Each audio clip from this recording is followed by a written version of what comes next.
As it was told in the previous part of the story, Iman, the main character of the story, was recently accepted for her master's degree at the university. Passionate about studying business management, she settled in a dormitory far from the university and close to dark, dense forests.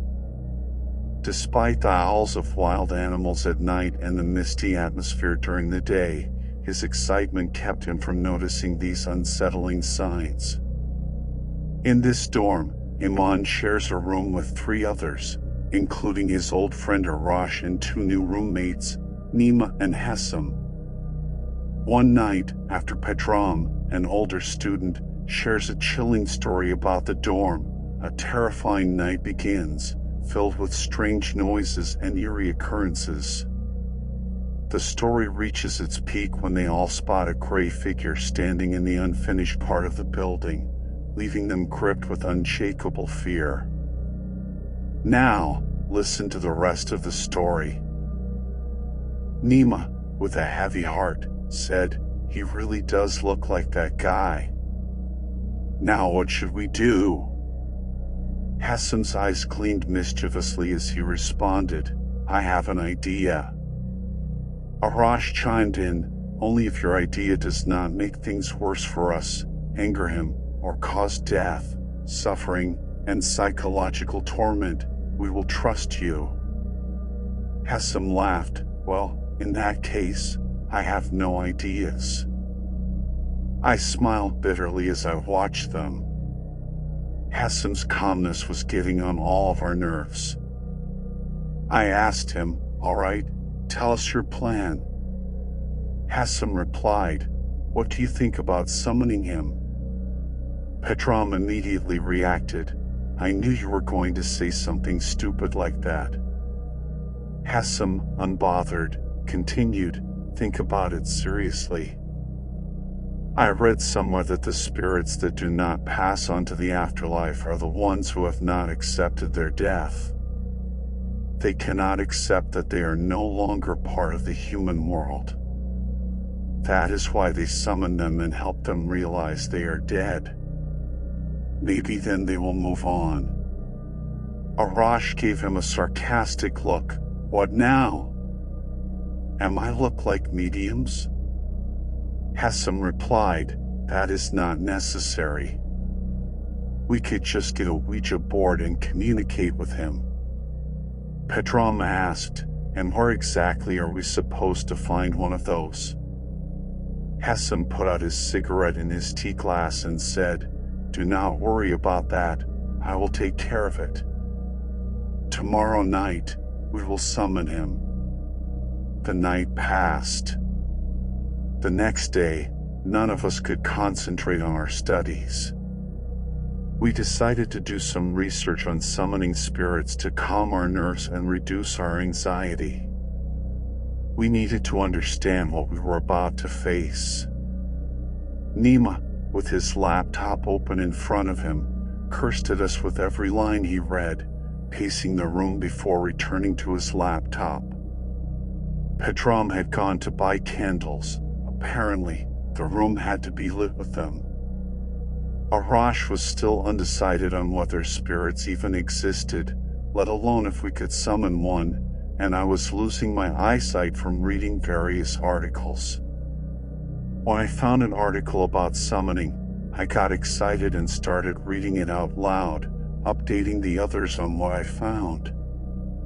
It says here that spirits can only harm physical objects, like humans, if humans grant them permission to enter. Nima, exasperated, responded, "That is a relief." I laughed and continued, "When using a Ouija board, make sure you know how to operate it. Only real, hereditary mediums can use the board to summon spirits." Arash's interest was piqued. Hereditary medium? What is that? I read the footnote for him. Non-organic mediums, or in simpler terms, they are either part or fully non-human, as a normal human cannot handle the energy needed for spirits to enter.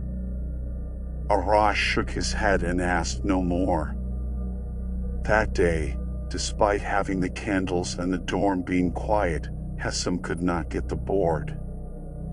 So, the plan was postponed to the next night.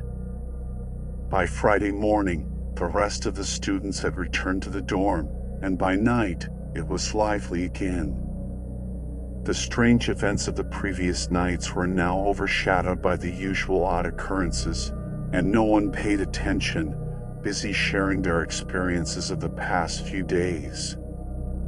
After midnight, when the dorm lights were turned off, Petrom came to our room.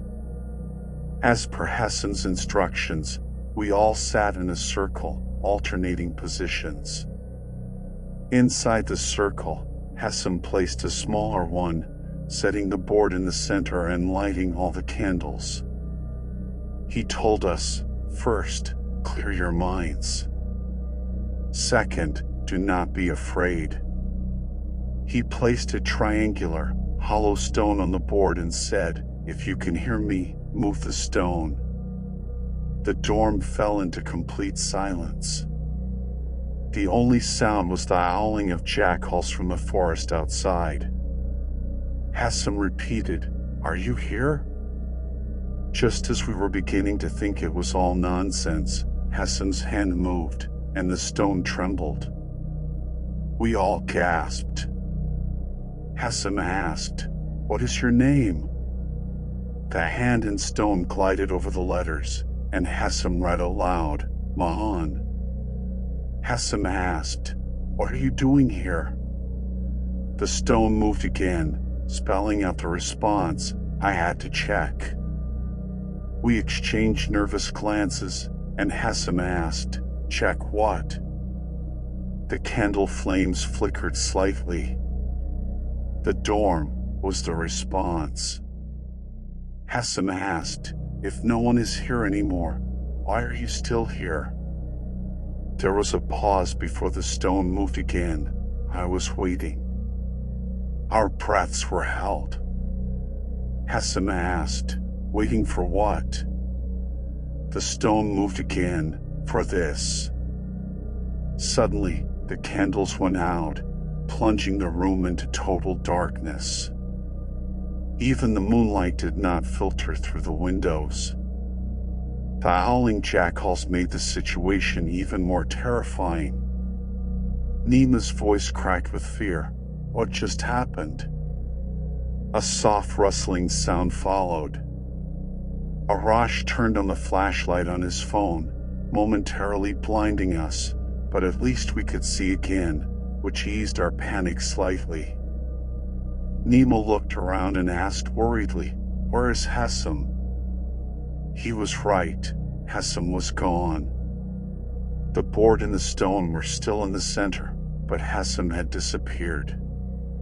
Petrom stood to search the room, but before we could react, the closet door, which we had not noticed had opened, grabbed Petrom and pulled him inside. His scream was cut short as the door slammed shut. We were stunned by what we had just witnessed. Arash's phone fell from his hand, and I stepped forward, trembling, calling out, "Petrom, are you okay?" A hard thud came from inside the closet. The door creaked open slowly. I picked up Arash's phone and shone the light inside. Petrom stood among the hanging clothes, his head bowed. I could not see his face. I called out softly again, "Petrom? Are you okay?" Without lifting his head, he calmly replied, "I said. I was waiting." Then he raised his head, and I finally saw his eyes, completely black. Petrom lunged at me, knocking me to the ground. He screamed in my ear, his mouth unnaturally wide. His scream grew louder and louder until I felt like my head was going to explode. The others were yelling, but Petrom's screams were overpowering. The windows began to shake, and Petrom screamed again. I was too terrified to do anything but cry and beg. Petrom screamed once more. I grabbed his arm, pleading, "Petrom, please stop screaming." Petrom, ignoring my grip, grabbed my collar and, with eyes devoid of any white, said, "Why did you push me?" He screamed again. This time, the windows shattered one by one. Outside, I could hear the others pounding on the door, calling our names. Petrom's screaming never stopped. Suddenly, after the window shattered, he went silent. He picked me up with one hand and threw me toward Arash and Nima. We hit the floor hard. The voices outside were frantic. "What is going on? Open the door." I did not waste a second. Ignoring the ringing in my ears and the pain in my body, I jumped up and unlocked the door, yelling to the others, "Run!" Nima and Arash struggled to steady themselves, and when they saw the 4 or 5 others standing outside, they started running. Those outside, scared themselves, joined us in the escape. The floor below us was the kitchen, and beyond that was the entrance. We ran for the stairs, hearing Petrom's screams of "Why did you push me?" behind us. I reached the kitchen first. The entire building was swallowed in darkness, the howls of the jackals adding to the terror. I felt something wet beneath my feet. I reached down to touch the surface and realized it was not water, it was gasoline. The whole kitchen was soaked in it.